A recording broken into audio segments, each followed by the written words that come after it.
I'm working on a much more comprehensive video for the latest update because there's a lot to cover, but for now here's a quick look at how Shoots has changed over its lifespan. One of the original maps of CSGO, it came with quite basic graphics, but a charming and unique character, what with its pirate models and novel shoot through most surfaces gameplay.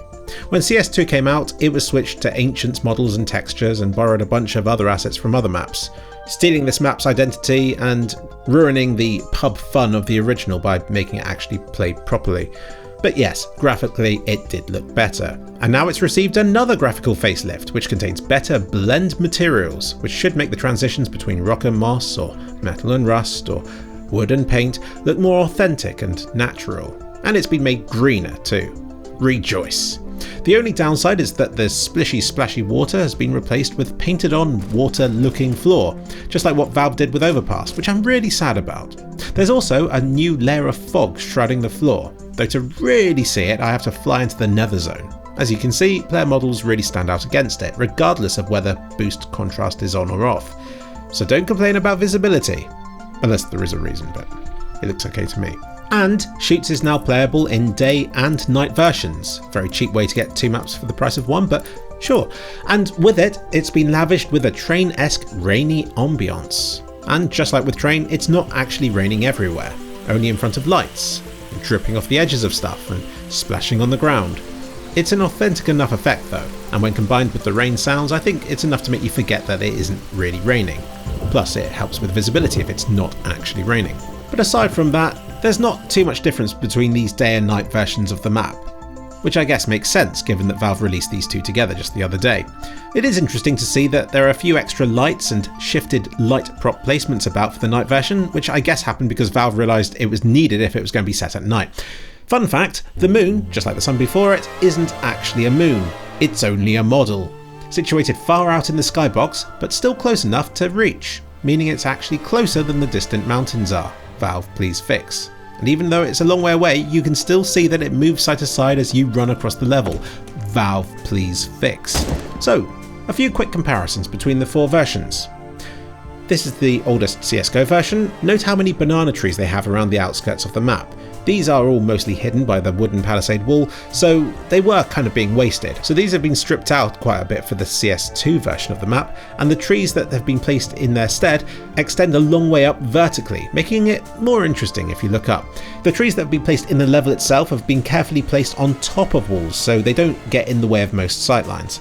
And now if we move on to the newest daytime version of the map, the colour black has been eradicated, swapped for softer pastel shades.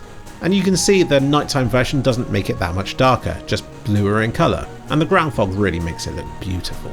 Here's another comparison view, unfortunately slightly obscured by the wooden shacks in the CSGO version, though this was totally done deliberately just to show off how low res this version of the map was. You can see how the extensive wooden surfaces in CSGO have been replaced with solid, stone walls, and the cover the huts provide has been lessened by removing a lot of the roofs and some of the walls as well. And again, moving to the newest version of the map, I think the fog makes this look next gen. And remember, characters will stand out against this fog quite well, so don't get too upset about it.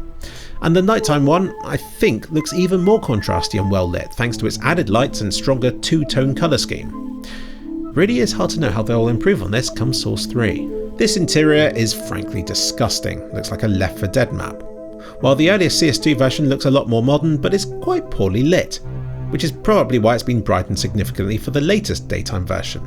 And again, the added colours of the nighttime map, I think, make it even clearer to see if a player is stood in one of these corners.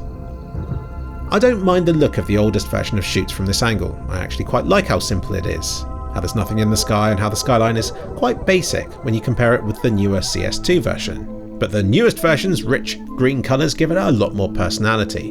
Note the new distant ruin, which I think is there to replace a more graphically demanding background, so it's probably here to aid in optimisation. And also to help you get a sense of direction on the map because it's only in one bit of the level rather than on both sides. Switching to nighttime, it makes some edges clearer to see, but others less so let's see how it plays in practice. And also notice how subtle the fog is when you're down at ground level like this. Again, the leap in graphical fidelity between CSGO and CS2 is night and day, even though both of these are set in the day. And they've added a new Aztec pyramid to the other side of the level, which again I think is there to help you at a glance tell which side of the level you're looking towards. Plus it's a lot more interesting to look at than just those old trees were. The steps leading across the level have been made to look older and more worn and slope-like, and looks like some haggis or bull sack, doesn't it? But it's just some brown pots at the top of the steps. Finally, the nighttime version has an added candle in the corner here, like people would bother lighting that.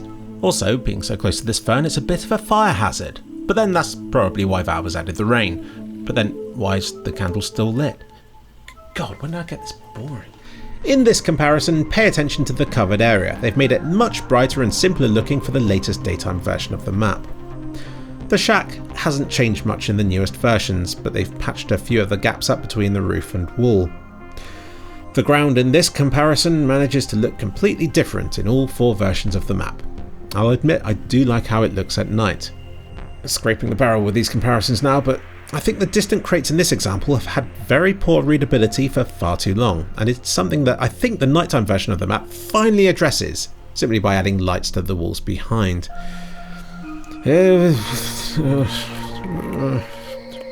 I mean, it's not like you should care, and it's on me for doing it the way I do it, but even a small video like this requires a huge amount of time and effort to do the transitions and comparisons and camera angles and so on, but I've just spent like 12 hours solidly editing all this for a 7-minute video about a map I expect most people don't even care much about. But if you wonder why it takes me a few days to get a video out after an update, then this is why. But it's fine, it's what I do. So this hut gets a very substantial makeover for CS2, and then the latest update just kind of ages it by several hundred years, making it all appear quite overgrown and very slimy. If you ask me, it almost looks like the daytime version of the map is set at night in this example, and you can see that Valve have foolishly kept the water splashes in, even underneath this table where maybe it shouldn't be quite so enthusiastically wet. And then the nighttime version, to me, looks brighter and more welcoming. I really think that if we were to have a poll for which version of the new map to keep, then the nighttime one should win, which is great news for Counter-Strike, which I used to meme required all maps to be bright and sunny in order to be worth playing.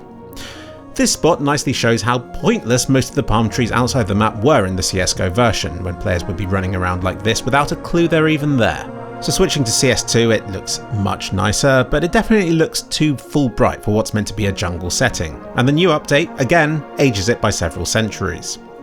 Now, both the day and the night versions are a lot darker than they were previously, which you might worry will make players blend in better, so I placed some characters in to see what they look like, and I'd say they're most concealed when you're up close to them, since as you move further away then the ground fog picks up, which helps highlight them better against their surroundings.